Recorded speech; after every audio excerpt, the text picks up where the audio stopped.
The Oak and Ash by Ted Orton.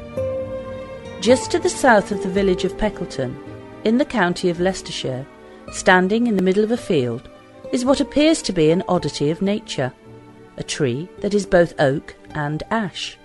Not surprisingly, it is known locally as the Oak and Ash. Many of the walks undertaken by local ramblers pass by this tree, or more correctly, trees, and it may be that they are unaware of how the oak and ash came to grow in this particular spot. Here then is the legend of the oak and the ash. The story begins sometime during the latter part of the 18th century. Exactly when it is impossible to say, but at that time the landscape around Peckleton, Kirby Mallory and Earl Shilton was greatly different to that which we see today. The fields were much smaller, and the land was tilled and worked by people of all ages. Generations of the same families working the same fields, year on year. Also, there was a great deal of rivalry between the different families, and the groups of workers would generally keep apart from other areas. However, as might be expected, where the boundaries of farms and fields met, it was occasionally impossible for the workers not to meet and pass the time of day with others from outside of their close-knit community. Thus, it was that one day during the last days of harvest, a young lady from Peckleton caught the eye of a young man from the village of Earl Shilton, on the far side of the valley. From this very first moment a spark was kindled in their hearts, and at every opportunity they would glance up from their labours and smile at each other. As the days became shorter and the harvest drew to a close, the young man decided that he must arrange a meeting with the girl before the work was finished, and they would have to return to their respective villages, perhaps never to see each other again. As luck would have it, just as he was despairing of ever getting close enough to speak to her, he was told by his father to fetch water from the stream, and it happened that to do so he would have to pass close to the girl.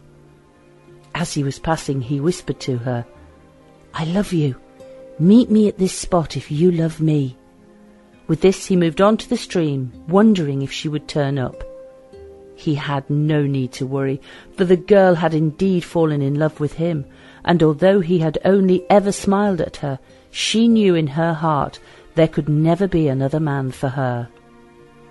Throughout the autumn, and at every opportunity in the winter, they would meet at the same spot and spend an hour or so enjoying the changing of the seasons and each other's company, all the time their love growing stronger by the day.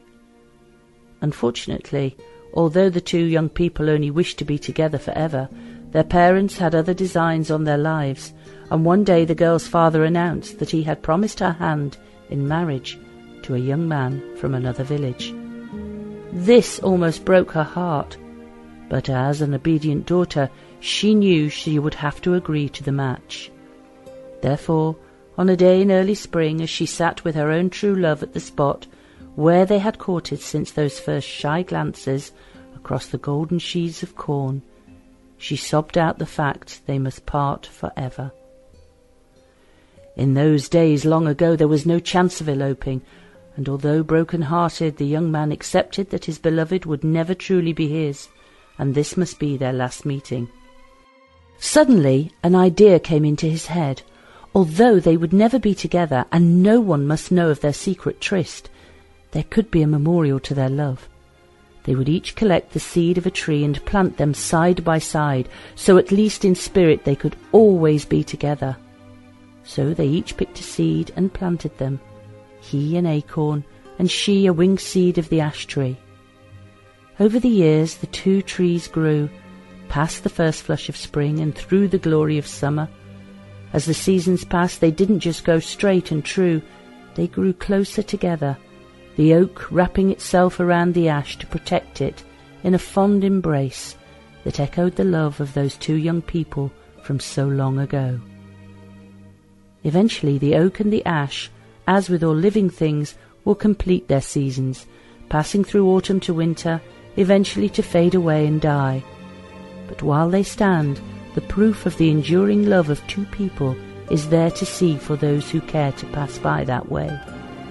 Perhaps, if you stand very still and quiet, you may hear the sound of their gentle voices and laughter. Or is it the murmuring of the stream close by?